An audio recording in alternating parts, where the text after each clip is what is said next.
प्रिय विद्यार्थियों, लोक प्रशासन की कक्षा में आपका स्वागत है। हम लोग तुलनात्मक लोक प्रशासन जो है उसके अध्ययन के उपागम पढ़ रहे थे। इससे पूर्व हम लोगों ने इसके 2 उपागमों का अध्ययन किया था। आज हम इसका जो पाठ्यक्रम के अनुसार अगला उपागम जो है उसका अध्ययन कर रहे हैं। इससे पूर्व हम लोगों ने संरचनात्मक कार्यात्मक उपागम व विकास प्रशासन उपागम पढ़ा था। आज हम पारिस्थितिकीय उपागम को पढ़ते हैं। पारिस्थितिकीय उपागम जो है इसको अंग्रेजी में इकोलॉजिकल अप्रोच कहते हैं। यहाँ इकोलॉजी जो शब्द है ये वास्तव में क्या है, बायोलॉजी से आया हुआ शब्द है और जीव विज्ञान से। और इकोलॉजी शब्द जो है इसकी उत्पत्ति जो है वो ग्रीक शब्द ओइकोस से हुई है, OIKOS, जिसका अर्थ होता है घर या रहने का स्थान। यह उपागम जैसा कि मैं बता चुका हूँ कि जीव विज्ञान का जो पारिस्थितिकीय है दृष्टिकोण, इकोलॉजिकल दृष्टिकोण, उस पर आधारित है, जिसके अनुसार जीव जंतु एवं वनस्पति अपने बाह्य वातावरण के अनुकूल स्वयं को ढाल लेते हैं। जैसे हम लोग कहीं पे जाते हैं तो कुछ दिन हमारे को वहाँ का एनवायरनमेंट क्या है, अटपटा लगता है और उसके बाद में हम धीरे धीरे क्या है उस एनवायरनमेंट में ढल जाते हैं। तो इस प्रकार से क्या है, ये एक इकोलॉजी है। यद्यपि लोक प्रशासन की संस्थाएं तथा संगठन सावयी नहीं है, होमोजीनस नहीं है, क्योंकि उसमें क्या है डिफरेंट प्रकार के ऑर्गेनाइजेशन और सिस्टम या नेचर होती है। फिर भी इन संस्थाओं की जो कार्यप्रणाली है वो उसके जो पर्यावरणीय कारक है, बाह्य पर्यावरणीय जो कारक हैं, जैसे वहाँ की बाहर की जो संस्कृति है, संगठन के बाहर का समाज है, उसके मूल्य है, परंपरा है और जो समस्याएं हैं, उससे क्या है वो प्रभावित होती है। और स्वयं प्रशासन भी क्या है इनको प्रभावित करता है, क्योंकि वास्तव में प्रशासनिक जो व्यवस्थाएं हैं उनका संचालन क्या है मनुष्यों के द्वारा होता है और मानव अपने जो सामाजिक, आर्थिक, सांस्कृतिक, राजनीतिक तथा भौगोलिक पर्यावरण जो है उससे बहुत ज़्यादा प्रभावित होता है। तो जो प्रशासनिक तंत्र है उसको आसपास के वातावरण के संदर्भ में समझना चाहिए। यह क्या है पारिस्थितिकी उपागम कहता है। पारिस्थितिकी उपागम जो है उसके जो समर्थक विद्वान हैं John M Gaus, Robert A Dahl, Roscoe Martin और FW रिग्स प्रमुख हैं। पारिस्थितिकी उपागम की मूल मान्यता जैसा कि हम पढ़ चुके हैं कि जो प्रशासनिक व्यवहार जो है वो उसके जो बाह्य पर्यावरण है उसका परिणाम होता है। दूसरे शब्दों में कहें तो प्रशासनिक प्रक्रिया एक ऐसी व्यवस्था है जिसकी अपनी एक विशिष्ट संस्कृति होती है, जो अपने बाह्य सामाजिक संस्कृति का एक विस्तार होता है। वो लोक प्रशासन में पारिस्थितिकी उपागम जो है इसकी शुरुआत सबसे पहले 1947 में जॉन एम गॉस ने एक अपना पुस्तक या लेख जो लिखा था रिफ्लेक्शंस ऑन पब्लिक एडमिनिस्ट्रेशन में की थी। और उन्होंने कहा था कि सरकारी कार्यों पर जनता, स्थान, भौतिक सुविधाएं, मूल्य, परंपराएं और व्यक्तित्व का पर्याप्त प्रभाव पड़ता है। अतः लोक प्रशासन के अध्ययन में पारिस्थितिकीय जो कारक हैं उनको शामिल किया जाना चाहिए, क्योंकि पर्यावरण और प्रशासन जो है वो आपस में क्या है क्रिया प्रतिक्रिया करते हैं। क्रिया प्रतिक्रिया का अर्थ ये है कि प्रशासन जो है वो पर्यावरण से प्रभावित होता है और पर्यावरण को वो खुद प्रशासन प्रभावित करता है। तो ये क्या है क्रिया प्रतिक्रिया करते हैं एक दूसरे से। प्रशासनिक संगठन जो हैं वो अपने आप में स्वतंत्र रूप से कार्य नहीं कर सकते, क्योंकि वो आसपास के सामाजिक संगठनों से क्या है प्रभावित होते रहते हैं। अतः लोक प्रशासन में केवल संगठनों की आंतरिक संरचना, उनकी कार्य प्रक्रिया व्यवस्था को जानना ही पर्याप्त नहीं है, बल्कि संगठन किस माहौल में काम कर रहा है उसको जानना बहुत ज़रूरी है।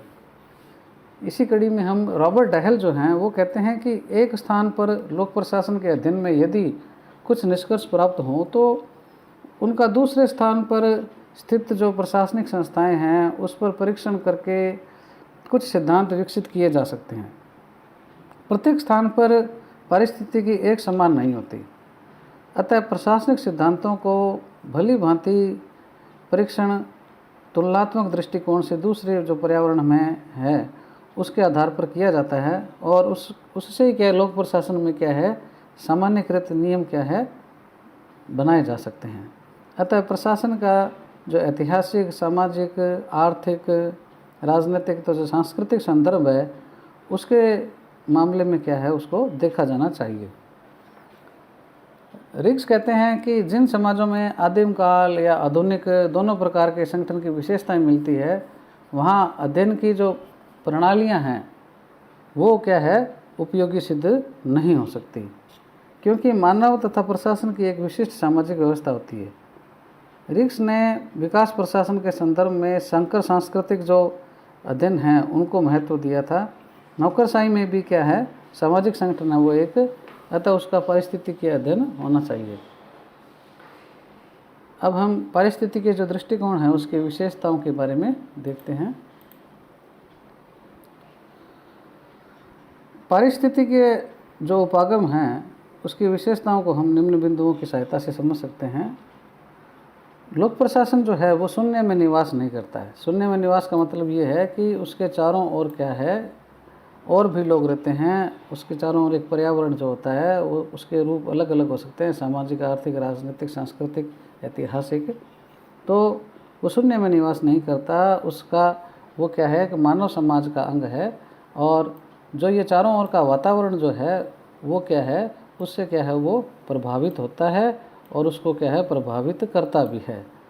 और जो प्रशासनिक व्यवस्था है वो बाह्य वातावरण से क्या है निरंतर क्रिया प्रतिक्रिया करती रहती है।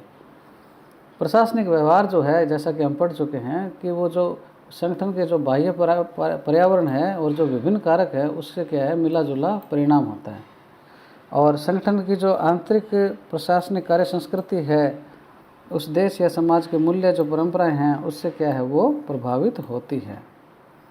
तुलनात्मक लोक प्रशासन का जो सार्वभौमिक नियम प्रतिपादित करना चाहते हैं यदि हम, तो उसके लिए क्या है तुलनात्मक परिस्थिति के अध्ययन क्या है जरूरी है। इस प्रकार से क्या है ये इसकी मुख्य मुख्य विशेषताएं हैं। इसके पश्चात हम जो पारिस्थितिकी उपागम है उसकी आलोचनाओं के बारे में देखते हैं।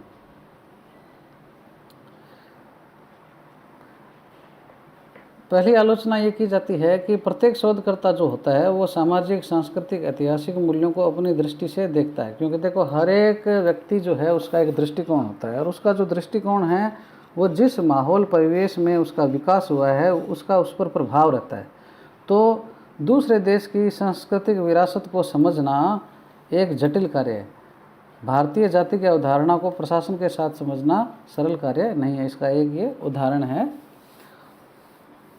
इसके पश्चात चूँकि मानव व्यवहार तथा समाज क्या है वो जटिल संरचनाएं हैं, और अनुमान लगाना बड़ा कठिन होता है कि सामाजिक व्यवस्था में परिवर्तन प्रशासन के द्वारा आ रहे हैं या अन्य कारकों से, क्योंकि मनुष्य का जो व्यवहार है इतना जटिल है उसको हम समझ नहीं सकते। सामाजिक संरचनाएं भी जटिल हैं। अब मानव व्यवहार में और समाज में यदि कोई चेंजेज हो रहे हैं, परिवर्तन हो रहे हैं, तो अब जब वो इतना जटिल है मानव का व्यवहार और सामाजिक संरचना, और जो परिवर्तन हो रहे हैं तो वो परिवर्तन किन कारणों के द्वारा हो रहे हैं, प्रशासन के द्वारा हो रहे हैं या किसी और कारण से हो रहे हैं, इसको पता लगाना बड़ा कठिन है। तो इसलिए क्या है ये कहते हैं कि उसकी जो पारिस्थितिकी है उसको भी हम क्या है शामिल करें, परंतु ये पता नहीं लगा पाते हम कि प्रशासन के द्वारा वो प्रभावित हो रहा है या कोई अन्य कारणों के द्वारा प्रभावित हो रहा है। विश्व के जो देश हैं, सभी देश, यहाँ तक कि भारत जैसे देश में जहाँ कुछ मील पर क्या बोली और पानी बदल जाता है, वहाँ सामाजिक और व्यवस्था और प्रशासनिक संस्कृति का विश्लेषण करना जटिल है, क्योंकि थोड़ी थोड़ी दूरी पर यहाँ हमारी क्या है भाषा बदल जाती है, पानी बदल जाता है, तो वहाँ से उसकी क्या सामाजिक व्यवस्था और जो कल्चर है वो भी चेंज हो जाती है, ठीक है ना। उस स्थिति में क्या है उसका विश्लेषण करना, उससे क्या सामान्यकरण करके निष्कर्ष निकालना बड़ा ही कठिन कार्य है। तो इस प्रकार से क्या है ये इसकी क्या है कुछ आलोचनाएं थी। तो ये जो आलोचनाएं, ये कमियां हैं, ये पारिस्थितिकी उपागम को मतलब उसके महत्व को कम नहीं करती है, क्योंकि यह उपागम बड़ा ही रोचक है और उपयोगी परिणाम देने वाला है।